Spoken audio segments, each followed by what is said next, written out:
All right, we're back here at the Upcycle Helmet Art Show here at Counterweight Brewing Company. We have a guest sitting with us at the table, Edie Silva from Lasting Brass Brewing Company out of Oakville, correct? Yep, Oakville. Oakville, Connecticut. How's it going, Ed? Good. Glad to be here. Great, you guys. Glad to see you guys out here. It's a fun time. Everyone's hanging out. Definitely cool. We definitely have a good crowd working in and out of the room now. This is very cool. There's actually like a lot of people here at this point. It's getting kind of packed in. I also noticed that the Ed's wearing 2 layers of clothes. How's that working out for you? I could feel the back sweat dripping down. He's a lot thinner than we are. I can see mine. I'm working on it, though. So our slogan for our podcast is, it's heavy because we're fat. So that's, I'm there. I'm definitely there. I'm like, just give me a couple more months. You sweat too much while you brew, though. Oh yeah, so you'll never achieve what we've achieved. Yeah, that's true. Take us through the history of the brewery, because I remember like years ago, like a backyard party at LaPresti's house where you were like making home brews and like bringing them to parties and stuff. And how did that develop into like a full-on brewery? So I started brewing when I was about 25. So it's been going on almost 14 years now. I basically started at my house the whole time I've been brewing, and I kind of just had a blast. You know what I mean? Just sitting back, making beer, drinking beer. Had a few friends over, and I made my first batch, and it was absolutely terrible. But before I actually had a chance to taste it, I made my second batch, which was also absolutely terrible. So off to a good start. Yeah. So from a little acorn, a mighty oak has grown.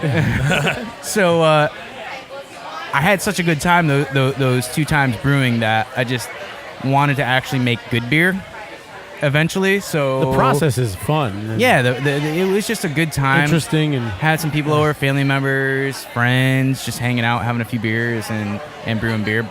But I got to a point where I kind of got obsessed, and because the beer sucked so bad. So I just wanted to make good quality beer. So I kept reading and learning and trying to understand the process as best as I could. So I've never actually made a home brew myself, but I know a lot of people have, and including some of the people sitting around this table. But yes. From what I understand, the number one problem for ruining your beer is sterilization, really? Yeah, 95% of basically, if not more, is cleaning and sanitation practices. Now that's the real exciting stuff, isn't it? Oh man, it sucks. But it's very important. And owning a small commercial brewery, definitely the majority of our time is cleaning and sanitation. The fun part is the brewing. Yeah. You're basically a janitor when you're a brewer. Exactly. Yeah. That's what I call myself. So at what level did you reach at your home practice before you were like, let's take this commercial? Like, how much was your investment at that point by the time you were like ready to go out of the house? At my house, I kind of like completely jumped in. We had like a complete like electrical brewery set up in like my old house had like a little in-law setup that we never used, so it was basically indoors, and I could brew rains, sun or shine, whatever. I was brewing all the time at that point because I was getting wet. I was inside. Everything was electric. So it was like the last 2 seasons of the Drew Carey show where they started brewing beer with caffeine in it in their garage, basically. But so I just started doing that. We went from just making some beer on a stovetop to jumped right in, got a full electrical setup from recirculating mash to ensuring temperature, all that stuff. It was called basically a Hermes coil, which was recirculating our mash through our hot liquor tank to ensure the temperature in the mash because everything was stainless. And we had all this kind of like the best part is that none of these guys know what you're talking about, but no, I do. I've seen people. I've seen people brew. I've never done it myself, but I know what you're talking about. I've brewed. So you have my attention. We're getting down to the nitty gritty. So it was a single tier setup with 2 pumps and blah blah blah blah blah. Hey, don't put that shit on my table. What do you think you're running? So this I thing? met Ed from joint things, from getting tattooed by Jim at Edie Silva, but also I worked at Maltus Express, the homebrew shop, and Ed would come in to get supplies now and again. So we talked there. We recognized each other from Lucky Soul things or whatever. But Mark and Tess were cool. Like I used to go like have a really great respect for the people that have been able to open people's minds and palates to what beer can taste like. And Mark and Tess at Maltos, as well as other people, are true pioneers, because I used to go to Maltos when they were in like a little like house in right? I believe it was Newtown. It was like right on the line of Monroe and Newtown. Yeah. And I was just walking. I'm like, oh hey, you guys got a bunch of stuff in here, cool. And buy some stuff, bring it home, and make some beer. They're great people. A couple times I brewed hard cider. They kind of gave me some pointers and kind of, led me along. And Your dad gets a lot of his grapes from there. His dad makes homemade wine. Yeah. Which Yeah. it's Nice. wine season. I just drove by the other day by Maltos, and they had their first tractor trailers delivering grapes and juice. awesome. Don't tell my father. Don't tell your father. That must have been a good time I was unloading like those, right? so happy to not be there unloading it. So what's the situation at Lasting Brass now? You're in restaurants and So Lasting Brass, we're in Oakville, Connecticut, 3-barrel brew house, considered a nano brewery. Everything. When we decided to open the brewery, we kind of wanted to keep it similar to what we were doing at home. So our entire brewery now is all electrical based, control panels and things like that, just to try and ease into it as easy as possible and be familiar with certain things. It did take us a little bit just to get comfortable with the equipment, because obviously a change in that size is going to be different. There's a slight curve, right? Yeah, there's definitely a curve, but I think we're getting there. We've gotten some good feedback on a few beers that we'll be trying to continuously brew and keeping people thirsty, so it's mainly tasting room at this point. You're not canning or we do. All right, so we have a tasting room, and we're open Fridays 3 to 7, Saturdays noon to 7, and Sundays noon to 4. We do cans occasionally. Who's there right now? You're here. Any excuse to get out of there, man. Is Steiny there? No, Steiny's not there. I think he should be here at some point. Oh, really? Cool. My wife is actually there with our buddy Jim, Sucker. our other buddy Jim, working the tasting room.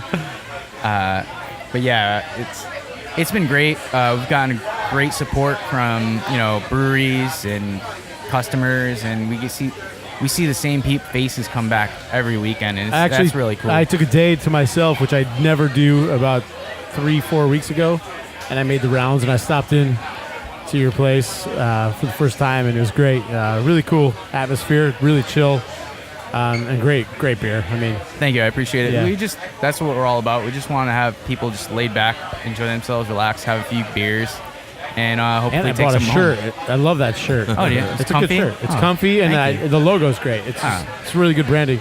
That's Thank one of you. the things that I really love about the local scene, and I'm not sure if it's like this nationwide, but it's definitely, from what I've observed, definitely a tenet of the local scene is that all these breweries aren't really in competition with each other. They're just, everybody loves making beer, and they learn from each other, and everybody's like hanging out at other people's breweries and stuff. And it's not like everybody's like out for themselves. Yeah, I and mean, stuff. It seems like a real community. To that note, this is the first time I've been to Counterweight, and I know Matt Westfall, right? Yep. He was the brewer at NEBCO, New England Brewing Company, and he finally ventured off and kind of opened his own thing, which is this Counterweight Brewing Company.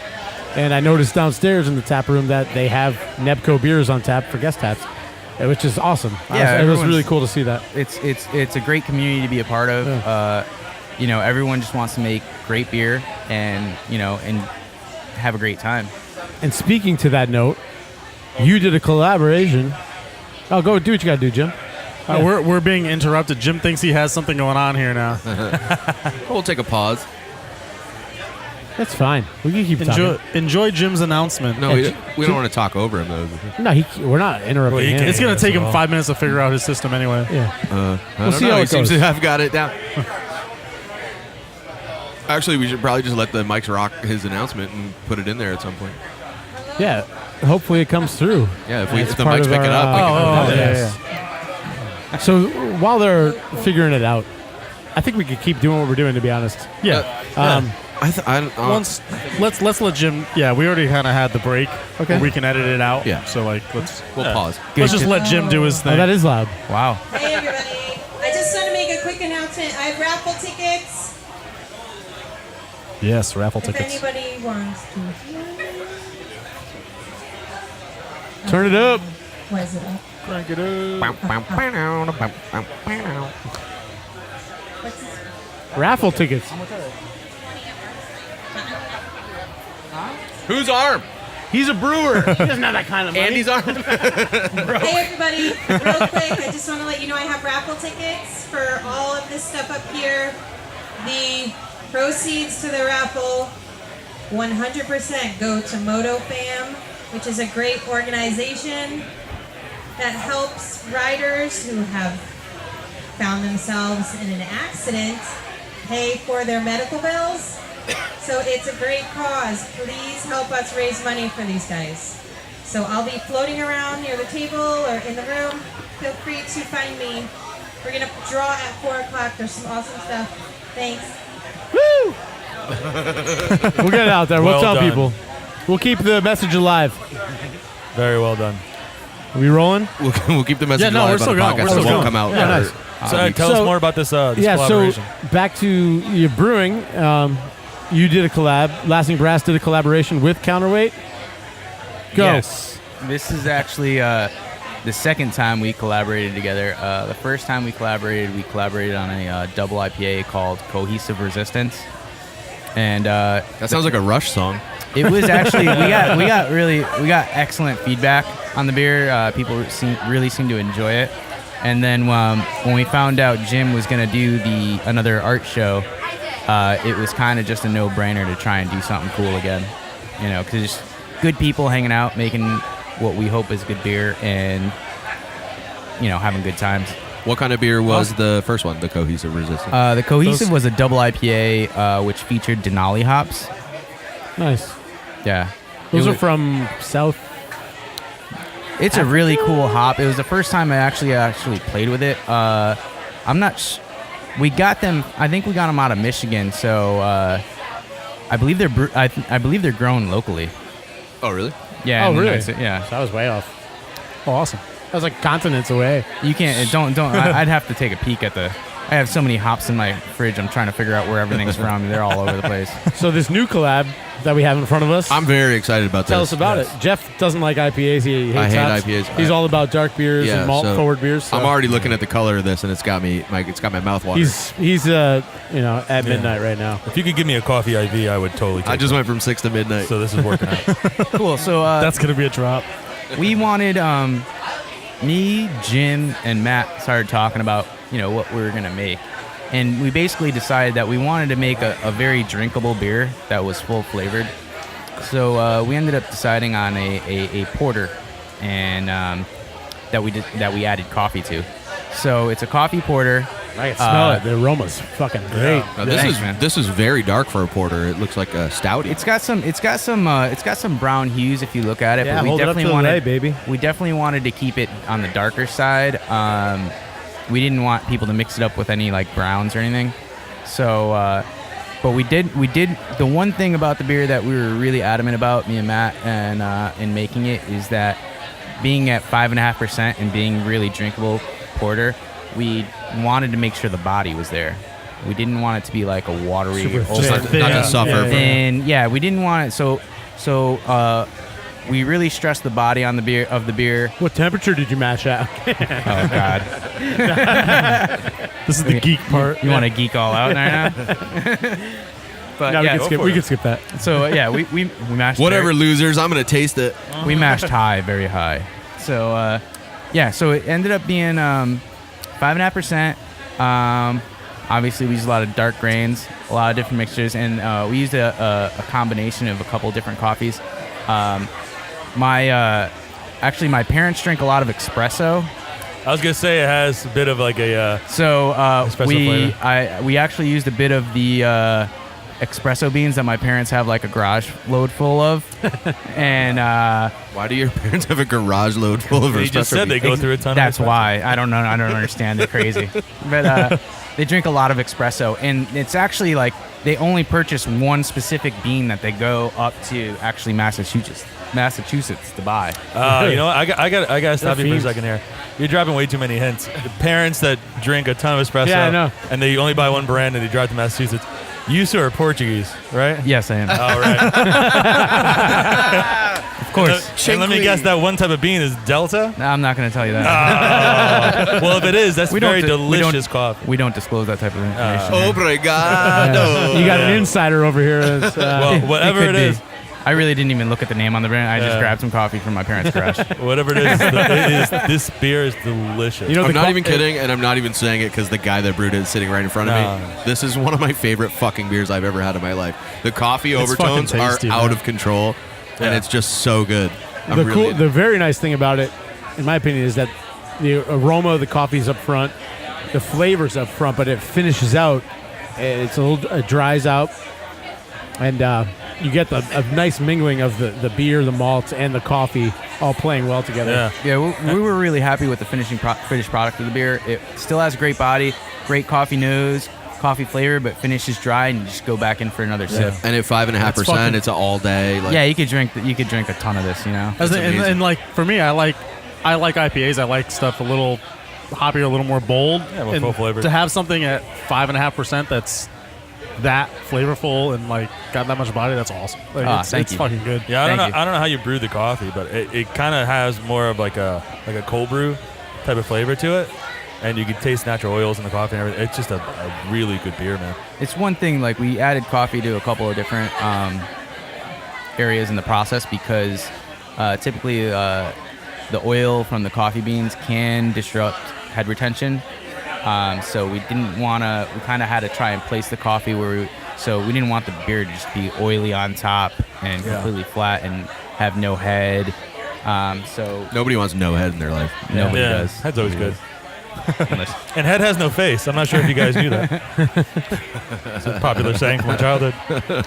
From your childhood. From your childhood. Let's revisit that for a minute. Wait, I want to go back to what he said. Let's forget about the beer for a second. No, man, you guys keep churning stuff out like this. I mean, that's incredible. It's really, really good. Thank you. Hopefully you guys have a few. Enjoy the art show. Definitely will. Great helmets, great people. Maybe someday we'll set up shop at Lasting Brass, You guys are more than welcome to come down anytime. Yeah. I'll sit down again. Any excuse to get from behind the bar. We definitely we should do a full yeah, episode. I've talked to Ed about it, and maybe we'll have him and Bill Steinbacher come out together as a joint venture if you want. Yeah, I'm definitely down. That'd be killer. Awesome, man. Thanks so much for coming on. We appreciate it a lot. Thanks, guys. Nice to meet you. Thanks, Thank Ed. you. Take care. Delicious. So Ed from Lasting Brass. That was awesome. Yeah. Yeah, and Ed is sweat free. No, I got some. A little bit. Sweat in my ears right now. Yeah. He's being modest. He's not. Man is cool as a cucumber. Thank you. Yo, this beer is actually, I'm not even kidding. This is one of the best beers I've ever had. Yes. It's fucking good. It's good, man. Very good. Yeah. Thank you. I call that one too, by the way. I think There's a spare one personally, sitting on the I cover. think for me personally, That's to a describe spare. It's sort of That was for you, but you already had one. So I called it. Here you go, Jeff. It's got it's sort of it really has like a nitro cold brew sort of flavor. Yeah. I like honestly I can't believe it's not a stout. It's like so good. But this is dark. Yeah, this is one of those beers that you just I've definitely had some unknowingly drink coffee a ton beers of. before, and one of my favorites coffee beers that I've ever had was Founder's Sumatra Mountain. Founders makes a lot of good stouts. It's a coffee. Founders makes a lot brown of good beers, ale. period. That's like 9%. Yeah, that's true. They're all day IPAs. So here's the thing, actually. One of my favorite IPAs. And you know what, too? Not to That we cut talked anybody off, about it. You're cutting me off. but you guys, Yep. he found a way to kind of get rid of that like that charry flavor you get from espresso. that burnt Yeah. flavor. Keep on going, man. I'm sorry. No, it's okay. The thing about the Founder's Sumatra Brown Ale, it's got such full flavor and such full body. It's a 9% beer. Jesus. This 5% beer that they've created Is similar. has just as much body, just as much flavor. I think That's what I was saying amazing. before. To have And something it won't like whack your fucking head apart. And it's not going to ruin your day. to have something that is such a low alcohol with such a big fucking flavor is Well that's done. Can we get a fucking- round of applause? Let's go. Yeah. Let's do that. That's good. It's good. Oh! Oh, are you serious? Tracy did it. Jay? Where's that jerk rag? Can you not get this all over my gear? I was so far away from your computer. Yeah. It's fine. There's wires all over here. Far away. Yeah. You're gonna short out 2 headphones. I think we should just stare at it. Sacrificial. Yeah. Can lamb some? here. Oh, that's my sweat I rag, guess man. I'll do that. Sacrificial jerk rag. Why don't we just stuck behind the pause bar. and then take care of this? That was an awful We have to thing take a break happen. because Jay's a fucking idiot. We need another Yeah. guest anyway, so